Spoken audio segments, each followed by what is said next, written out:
اب اس سے آگے سورہ حجر کی آیت نمبر 72 ہے. میں آیت نہیں پڑھوں گا، صرف اس کا جو اصل لفظ ہے وہ میں آپ کو سنانا چاہتا ہوں. یہاں عظمت مصطفیٰ کیا ہے، شان مصطفیٰ کیا ہے. اس آیت کے پہلے لفظ میں ایک لفظ کے اندر وہ نعت مصطفیٰ ہے، وہ تعریف مصطفیٰ ہے، وہ شان مصطفیٰ ہے جو کسی نبی کے حصے میں نہیں آئی. صرف ایک لفظ لعمرک، لعمرک کہہ دیں. عمر کا لفظ، عمر تو جانتے ہیں نا، عمر کا لفظ، اس کے شروع میں لام لگا دو، آخر میں کاف لگا دو. لعمرک، لام کا مطلب قسم ہے، کاف کا مطلب تیری. لعمرک محبوب تیری عمر کی قسم. لعمرک میرے حبیب تیری زندگی کی قسم.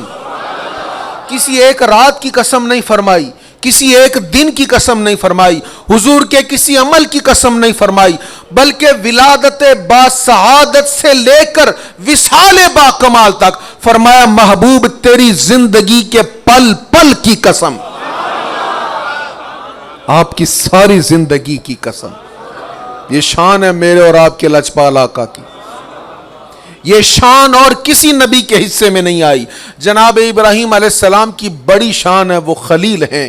جناب موسیٰ علیہ السلام کی بڑی شان ہے، کلیم ہیں. جناب عیسیٰ علیہ السلام کی بڑی شان ہے، روح ہیں، کلمت اللہ ہیں. لیکن مصطفیٰ کی شان دیکھو، رب کہہ رہا محبوب مجھے تیری ساری زندگی کی قسم، مجھے تیری پوری عمر مبارک کی قسم. اچھا، قرآن مجید میں اور بھی تو قسمیں ہیں. مثلا وہ طور، اللہ تعالیٰ فرما رہا مجھے طور پہاڑ کی قسم. لا اقسم بہذا البلد، مجھے اس شہر مکہ کی قسم. تو اللہ نے شہر کی قسم بھی ارشاد فرمائی، اللہ نے پہاڑ کی قسم بھی ارشاد فرمائی، تو حضور کی قسم ارشاد فرمائی. تو اس میں تخصیص کیا ہے؟ دیکھیں، اللہ نے پہاڑ کی قسم ارشاد فرما کر بتا دیا اے لوگو اس زمین پر بڑے پہاڑ ہیں، پر ان پہاڑوں میں عظیم ترین پہاڑ طور ہے، اس لیے طور کی قسم. بلد کی قسم ارشاد فرما کر رب کریم نے بتا دیا کہ اس کائنات میں زمین پر بڑے بڑے عظیم الشان شہر ہیں. یہ حضور کے مدینہ منورہ جانے سے پہلے کی صورت ہے، سورۃ البلد. فرمایا یہاں بڑے بڑے شہر موجود ہیں، پر میں مکہ معظمہ کی قسم ارشاد فرما کر تمہیں بتا رہا ہوں کہ شہروں میں سب سے افضل شہر مکہ معظمہ ہے.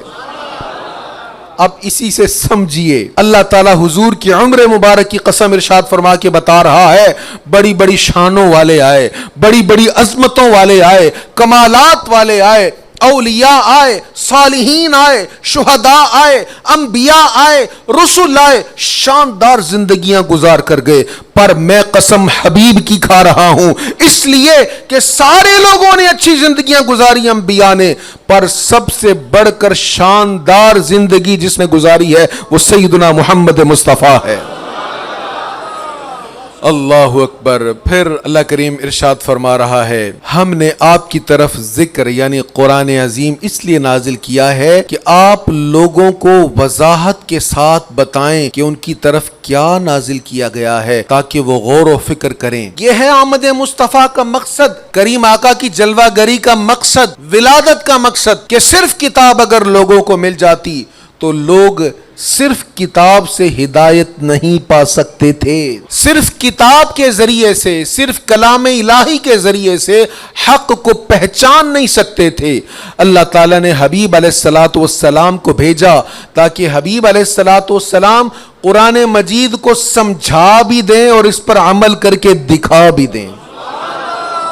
تو یہاں پھر وہی مسئلہ واضح ہو گیا کہ حضور پرنور صلی اللہ تعالیٰ علیہ وآلہ وسلم کے بغیر اگر کوئی قرآن کریم پڑھے، قرآن سے ہدایت لے، تو اس کو ہدایت کا نور نصیب نہیں ہوگا. بارگاہ مصطفیٰ میں آنا ہوگا اور یہاں آ کے قرآن پڑھنا ہوگا تو جنت کی راہیں آسان ہو جائیں گی. اس سے آگے 15واں پارہ شروع ہو رہا ہے اور اس کے آغاز میں وہ آیت ہے جو اکثر آپ سنتے رہتے ہیں اور کسی حد تک مجھے امید ہے آپ کو یاد بھی ہوگی. سناؤں پڑھ کر؟ زیادہ گرمی تو نہیں محسوس کر رہے؟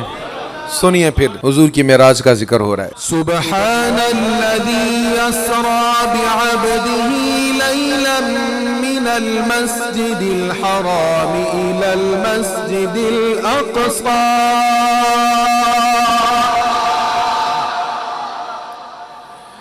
لیلا من المسجد الحرام الى المسجد الاقصى الذي باركنا حوله لنريه من آياتنا. ہر عیب سے پاک ہے وہ جو اپنے مکرم بندہ کو رات کے ایک قلیل وقفہ میں مسجد حرام سے مسجد اقصی تک لے گیا، جس کے ارد گرد ہم نے برکتیں دی ہیں تاکہ ہم اس عبد مکرم کو اپنی بعض خاص نشانیاں دکھائیں. تو یہاں پر حضور علیہ السلام کی معراج کا ذکر ہو رہا ہے. معراج کی رات کریم آقا صلی اللہ تعالی علیہ وآلہ وسلم لا مکان تک گئے. یہ میرے حضور کا کمال ہے، وہاں تک گئے. اور پھر اس جانے سے بڑھ کر کمال پتہ کیا ہے؟ حضور وہاں سے واپس بھی آ گئے، گئے بھی لا مکان تک اور پھر غلاموں کے لیے واپس بھی تشریف لائے. جانا بھی کمال ہے حضور کا، آنا بھی کمال ہے.